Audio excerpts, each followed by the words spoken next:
Have Joseph Bruck reading us a short story, an original short story, entitled Be Okay.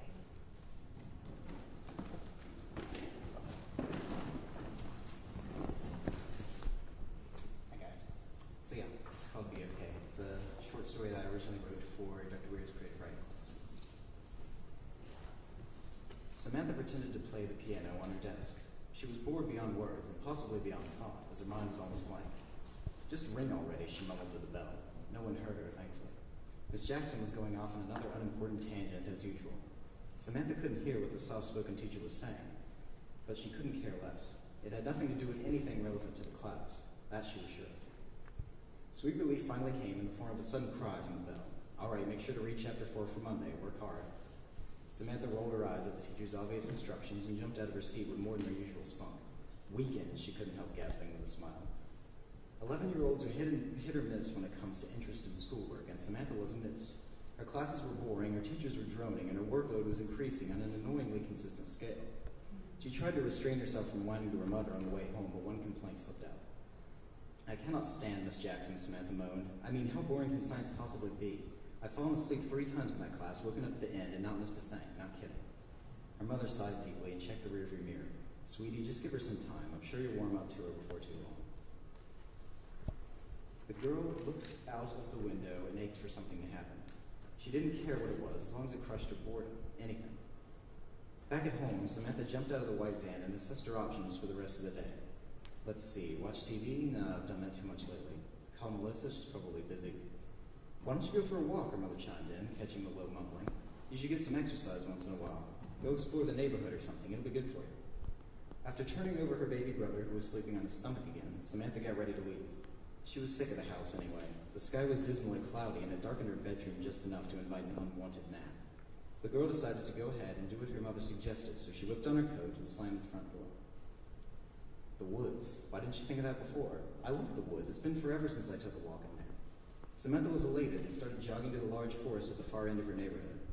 After 15 minutes of hard sprinting, she tied up her short red hair in a ponytail, wiped the sweat from her forehead, and kicked herself for not bringing a water bottle. Why am I so dumb? Finally, she caught a glimpse of the edge of the dark woods in the distance. Still running, she checked her watch. It was 5:30. Hesitating at the entrance, Samantha started to wonder, man, what if I shouldn't do this? It's getting late and I'm dead tired. The bent, tall trees didn't exactly look all that inviting. She put her hands on her knees and panted heavily, and a good bit of sweat was on her face now. Suddenly dismissing her fears as childish and lame, she quickly mused, I'm sure it'll be fine, and walked into the huge, massive trees without another thought. She couldn't have been walking for more than 10 minutes before she saw a boy at the side of the lake. He looked to be about 17, with striking dark hair and a t-shirt with a picture of some rock band. He was also aiming a gun at his head. Samantha screamed first, then she put her hand over her mouth in horror. Was he trying to kill himself? She didn't know what to do. Hearing the noise, the boy noticed her and cursed loudly before sitting down roughly and throwing the pistol into the water. He put his head in his hands and started crying softly, his well-built body shaking like a little kid. Samantha's first instinct was to run, but something held her back. He had thrown the gun away. Maybe it was safe to say something. At least she could ask what was wrong.